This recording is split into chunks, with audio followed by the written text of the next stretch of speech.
नमस्कार बच्चों। तो कैसे हैं आप और आपका एग्जाम कैसा गया, मुझे कमेंट करके जरूर बताइए। और उसी सिलसिले में इस वीडियो को आपके लिए लेके आए हैं, क्योंकि आपसे मैं बात करना चाहता हूं। आप अपने जो रिस्पांस हैं वो जरूर दीजिए, अपना फीडबैक जरूर दीजिए कि मैंने आपके लिए जो मेहनत करी, क्या वो मेहनत कितने हद तक आपके काम आई और कितने हद तक नहीं आई। क्योंकि कुछ बच्चे ऐसे भी थे जिनके कमेंट मैंने देखे, वो ये कह रहे थे सर ये फेक वीडियो है, वो वीडियो है, दिस दैट। फिलहाल मैं उसको इग्नोर करके चलता हूं। जिन बच्चों ने रियली ध्यान से मेहनत करी है तो उनको जरूर लगेगा कि हाँ ये किस तरह से मैंने मेहनत आपके साथ में करी थी। फिलहाल मिलाएंगे इसमें आंसर की, और चलिए आपके साथ में साझा करते हैं कि कौन कौन से क्वेश्चन जिनको आप गलत करके आए होंगे और गलत नहीं करना चाहिए था, क्योंकि क्वेश्चन कुछ ट्विस्टेड थे, घुमा घुमा करके दिए गए थे।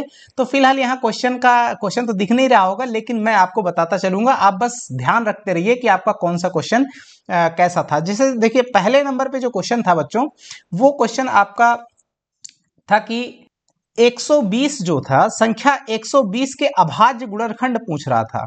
अभाज्य गुणनखंड। अब कुछ बच्चे इसमें जो है आपको बता रहे हैं 5 लगा के आए होंगे, जो 5 सही है। लेकिन अब आपको बताता हूं कि इसके अभाज्य गुणनखंड की संख्या पूछा था। इसकी संख्या, अभाज्य गुणनखंडों की संख्या, शायद यही था। अगर मैं राइट हूं तो यही क्वेश्चन था।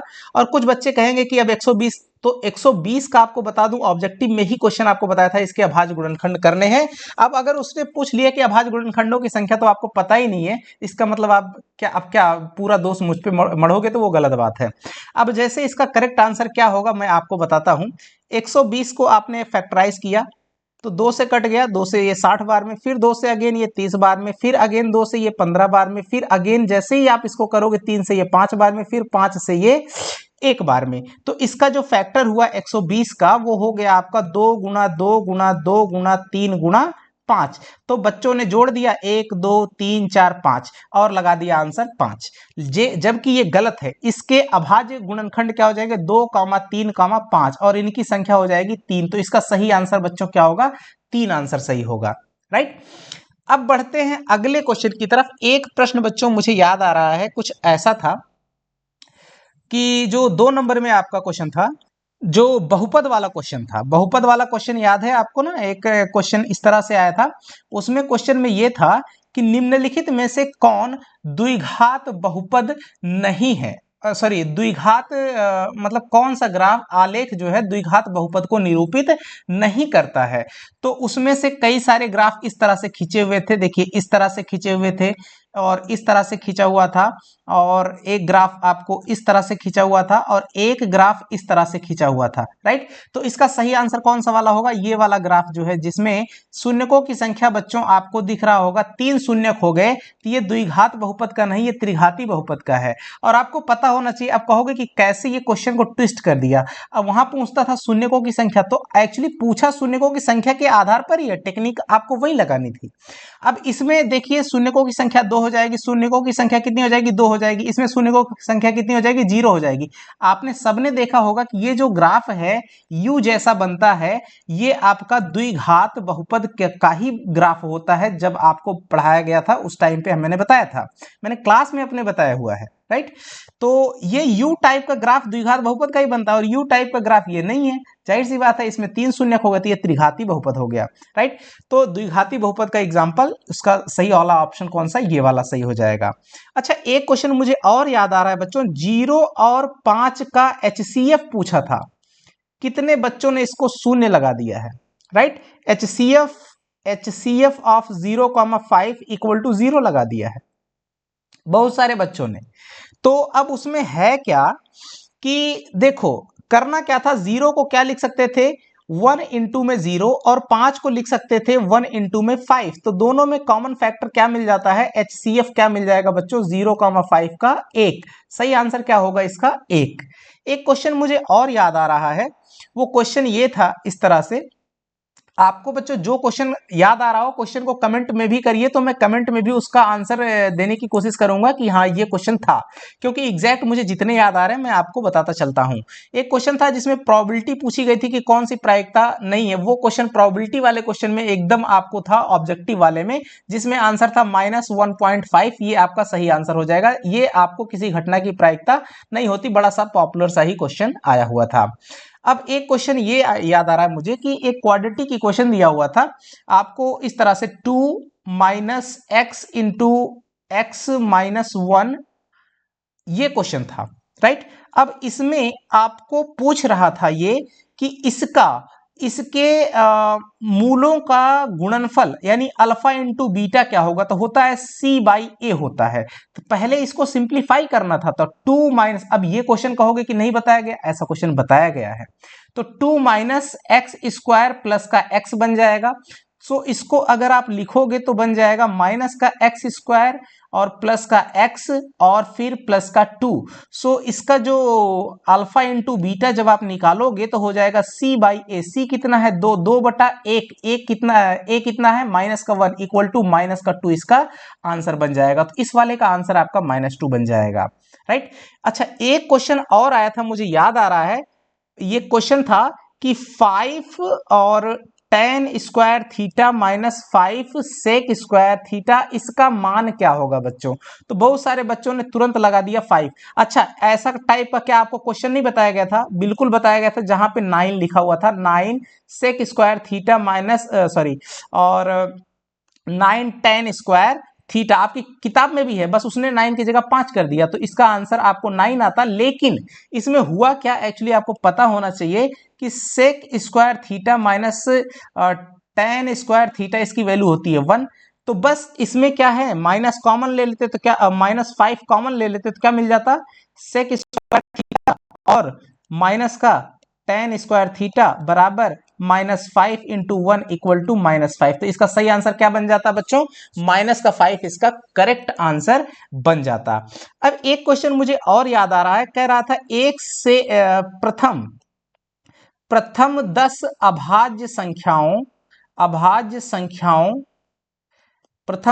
अभाज्य संख्याओं की माध्यिका।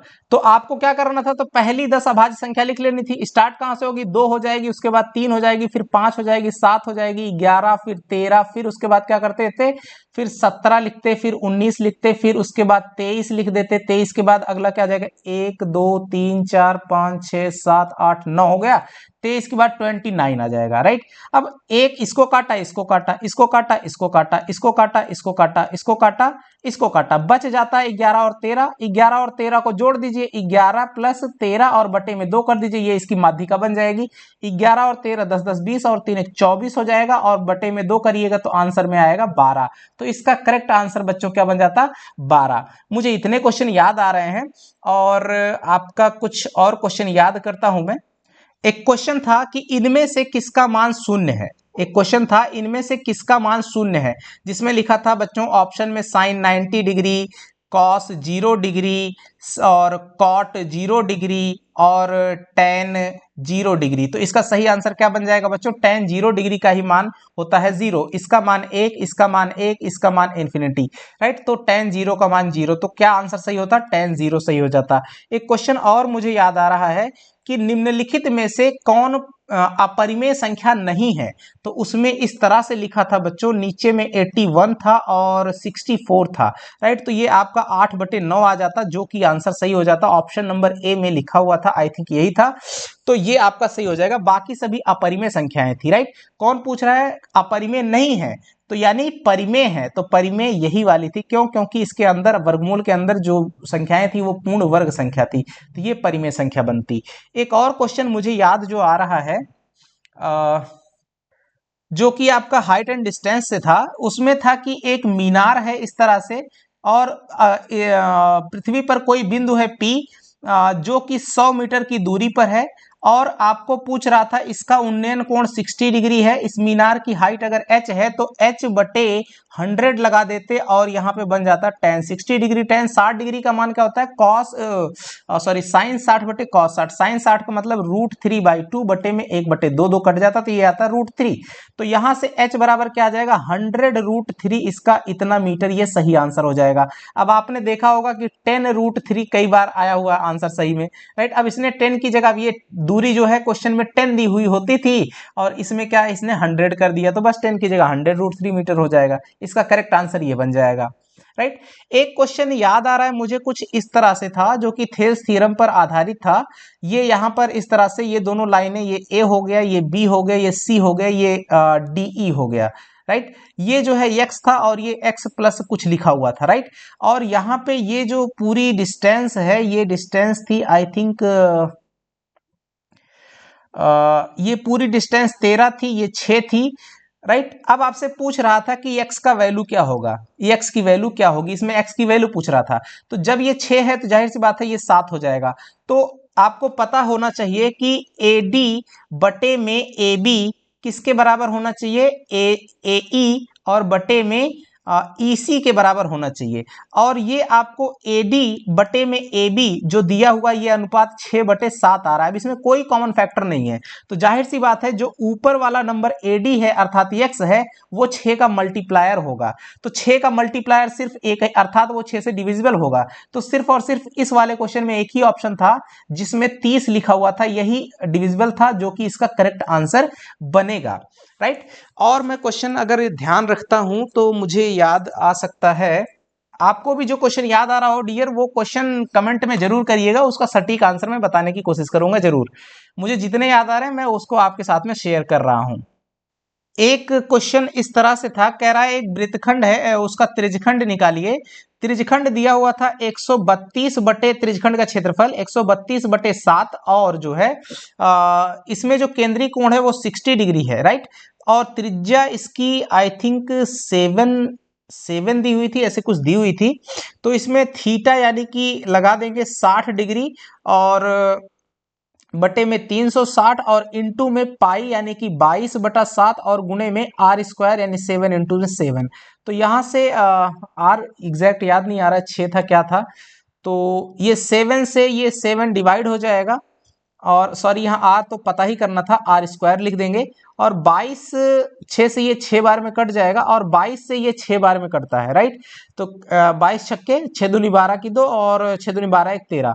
तो अब यहाँ से आर स्क्वायर बराबर 6 इंटू 6 यानी कि 36 हो जाएगा। तो आर बराबर आपका 6 सेंटीमीटर आ जाएगा, राइट। ये जो है आपका सही आंसर बन जाएगा। और एक क्वेश्चन मुझे और याद आ रहा है, मध्य बिंदु पूछ रहा था, मध्य बिंदु याद आ रहा है, मध्य बिंदु पूछा था। बिंदु था 3,4 और दूसरा था -3,8। इनका मध्य बिंदु जो है आपको चाहिए। तो 3 - 3 बटे में 2 और 4 + 8 बटे में 2। अब माइनस क्यों कर रहे हैं, क्योंकि ये माइनस है, बराबर 0,4 8 12 का आधा हो जाएगा 6। तो इसका सही आंसर 0,6 हो जाएगा। और भी क्वेश्चन अगर याद करें हम तो याद आ सकता है, यस, एक क्वेश्चन ये याद आ रहा है कि थीटा कोण है, थीटा कोण और थीटा कोण और आर त्रिज्या वाले वृत्त में जो है उसके चाप की लंबाई, चाप की लंबाई पूछ रहा था, राइट। तो अब चाप की लंबाई, अब आपको बता दूं, चाप की लंबाई, चाप बराबर होता है कोण और गुणे में त्रिज्या, राइट। अब कोण आपको थीटा गुणे आर लिख देना है, लेकिन यहां जो कोण है बच्चों वो किसमें होना चाहिए, रेडियन में होना चाहिए, रेडियन। और ये जो दिया हुआ था ये डिग्री में दिया हुआ, ये किस में दिया था, डिग्री में। तो थीटा को रेडियन में बदलने के लिए थीटा इंटू पाई बटे 180 और इंटू में आर कर देना था। तो ये आपका बन जाता पाई आर थीटा बटे 180। लेकिन एक्चुअली क्या था कि आपको ऐसा ऑप्शन कहीं लिखा नहीं था, तो इसको ऊपर में 2 से और नीचे में 2 से मल्टीप्लाई करके ये बन जाता 2 पाई आर थीटा और बटे में 360 डिग्री। और जिस भी क्वेश्चन में था इसका सी वाला ऑप्शन सही बन रहा था, और ये आपका एग्जैक्ट आंसर बनेगा, इसका सही बन जाता, राइट। तो ये चीज आपको ध्यान में रखना था, ये भी हमको याद आ गया। और भी कोई क्वेश्चन जो याद आ सकता है वो जैसे मैं याद करूं, एक 2 चर वाला रैखिक समीकरण युग्म का क्वेश्चन था, उसका सही आंसर बच्चों संगत आता है। संगत अंग्रेजी में कंसिस्टेंट होता है, और उसमें हिंदी में शायद कंसिस्टेंट विरोधी ऐसे कुछ लिखा था, विरोधी, और एक ऑप्शन में लिखा था अविरोधी, राइट। और तो अविरोधी मतलब ये कंसिस्टेंट के लिए है, तो इसमें जो अविरोधी लिखा था, इंग्लिश में जिसमें कंसिस्टेंट लिखा था बच्चों वही वाला सही था इसका। इसका सही आंसर जिसमें कंसिस्टेंट लिखा था शायद अविरोधी वाला जो था वही है, यानी उसमें सॉल्यूशन एग्जिस्ट करता है। क्यों? क्योंकि a1 by a2 not equal to b1 by b2 हो रहा था इस वजह से, राइट। और मैं अगर क्वेश्चन याद करूं, एक क्वेश्चन हमको याद आ रहा है जिसमें ये पूछा था कि इस तरह से एक सर्कल है और इसमें एक इस तरह से वृत्त, ये ऐसा क्वेश्चन मैंने करवाया भी था। ये मान लीजिए P है, ये सेंटर है, ये इसकी रेडियस है और ये बिंदु Q है। तो ये जो डिस्टेंस है सेंटर से O आपको दिया था, ये 25 दिया हुआ था और ये 24 दिया हुआ था, राइट।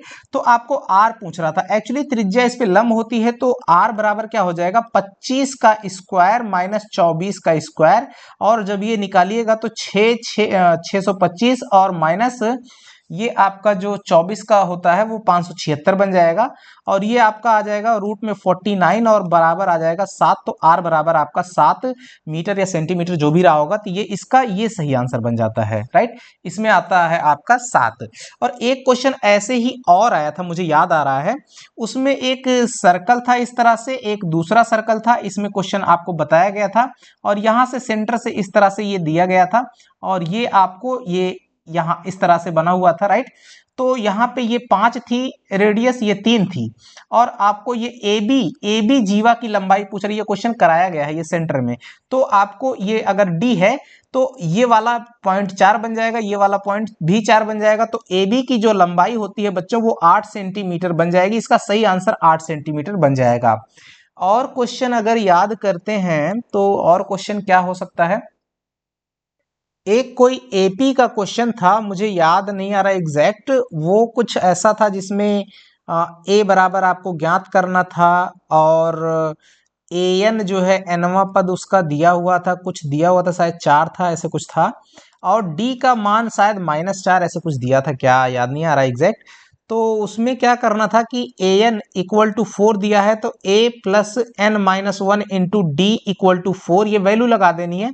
ए प्लस और ए एन इक्वल टू 4 था शायद 6 था, 7 था, 7। तो यहाँ पे ए एन बराबर 7 है, तो जाहिर सी बात है तो यहाँ पे 7 रहेगा, और सॉरी उल्टा लिख रहे हैं क्या, यहाँ ए7 बराबर 4 था, ऐसे था ए7 बराबर 4, राइट। तो अब सही लिखा हुआ है। तो यहाँ पे ये क्या बन जाएगा, ए7 इक्वल टू 4, तो a plus 6d equal to 4, तो ए प्लस 6 गुणे डी का मान है माइनस का 4 और बराबर में 4, तो ए प्लस 6 चौक 24, वो भी माइनस का, बराबर में 4 आता। तो इस तरह से ए बराबर हो जाता 4 प्लस का 24 और इसका सही आंसर बन जाता 28। यस डियर, बिल्कुल सही है। ए7 बराबर दिया हुआ है, ए7 बराबर 4 दिया था, राइट। तो इस तरह से इसका सही आंसर 28 बन जाता, राइट। तो इतने सारे क्वेश्चन तो मुझे याद आ गए बच्चों, और भी कुछ क्वेश्चन हो सकते हैं, अब मुझे याद तो नहीं आ रहा है। आपको याद आएगा तो कमेंट बॉक्स में कमेंट करना और मैं उसका आंसर आपके साथ में शेयर करूंगा। और आप अपने सुझाव जरूर दीजिएगा कि सर मेरे द्वारा आपकी पढ़ाई में या फिर आपके एग्जाम में जो मेरे वीडियोस से आपको कितनी मदद मिली, वो आपको बता सकते हैं। आपको बता दें, बहुलक निकालने का जो क्वेश्चन आया था वो बच्चों हूबहू आपको क्वेश्चन कराया गया था, और द्विघात समीकरण का जो विविक्तिकर वाला क्वेश्चन था वो कराया गया था, और उसके बाद आपको जो हाइट एंड डिस्टेंस का क्वेश्चन था वो भी क्वेश्चन आपको उसी से मिला हुआ था, और उसके बाद 7 प्रूव दैट 7√5 को आपको करना था, और 7√5 ये भी क्वेश्चन आपको करवाया गया था, क्वेश्चन से था। और एक याद आ रहा होगा क्वेश्चन आपको कराया था मैंने कि 5 सेकंड में जो है घड़ी की सुई द्वारा 5 मिनट में घड़ी की सुई द्वारा रचित क्षेत्र का क्षेत्रफल निकालना था, ये क्वेश्चन भी आपको बनाए थे। तो ऐसे कुछ क्वेश्चन तो मिले ही थे, जिसने रेगुलर वीडियोस देखे होंगे उसने काफी सारे क्वेश्चन तो उसको मिल रहे होंगे, कुछ ट्विस्टेड क्वेश्चन तो थे ही, राइट। ठीक है बच्चों, आई होप कि आप सभी का एग्जाम बढ़िया गया होगा। Thank you very much.